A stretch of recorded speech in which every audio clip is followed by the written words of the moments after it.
যে জায়গাটি দেখতে পাচ্ছেন এটা হচ্ছে একটি মরুভূমির মতো। চারপাশে কোথাও বাড়ি নেই, অনেক দূর দেখা যাচ্ছে নদী। তো হাঁটতেছি হঠাৎ জিনের খাবার দেখতে পেলাম। তো আপনারা অনেকে ভাবতে পারেন যে জিনের আবার খাবার আছে কি না।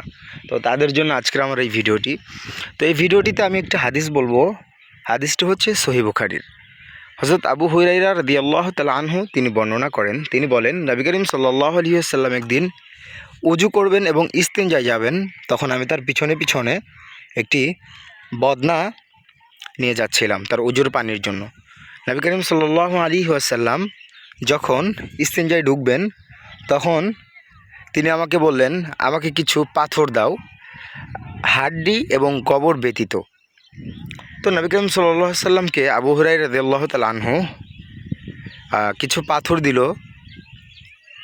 তো ইস্তিনজা করে বের হওয়ার পর এবার তিনি জিজ্ঞেস করলেন আবু হুরায়রা রাদিয়াল্লাহু তাআলা আনহু যে হাড্ডি এবং গোবর এর ব্যাপারে কি, এটা কেন নিব না? তখন নবী করিম সাল্লাল্লাহু আলাইহি ওয়াসাল্লাম বললেন, এই যে দেখতে পাচ্ছেন এইটা হচ্ছে সেই জিনের খাবার, এটা হচ্ছে সেই গোবর। তো নবী করিম সাল্লাল্লাহু আলাইহি ওয়াসাল্লাম তখন বললেন যে হাড্ডি এবং গোবর এগুলো হচ্ছে জিনেরা খায়। কারণ একবার নবী করিম সাল্লাল্লাহু আলাইহি ওয়াসাল্লামের কাছে জিনেরা আসছিল, এসে তারা কিছু খাবার আবেদন করেছিল। তখন নবী করিম সাল্লাল্লাহু আলাইহি ওয়াসাল্লাম এই গোবরের কথা তাদেরকে বলেছিল। তো এগুলো কিভাবে খায় জিনেরা?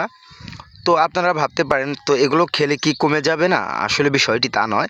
এখানে যে গোবরগুলো দেখতে পাচ্ছেন এগুলো হয়তোবা জিনরা খেয়ে ফেলেছে, তাদের কাছে এগুলো নেই আর কি। আমরা যদিও চোখে দেখতে পাচ্ছি এগুলো খাবার বিদ্যমান আছে, কিন্তু এগুলো যদি জিনরা খেয়ে থাকে তাহলে তাদের কাছে এটার বিদ্যমান দেখাবে না, অন্য জিনেরা দেখতে পাবে না।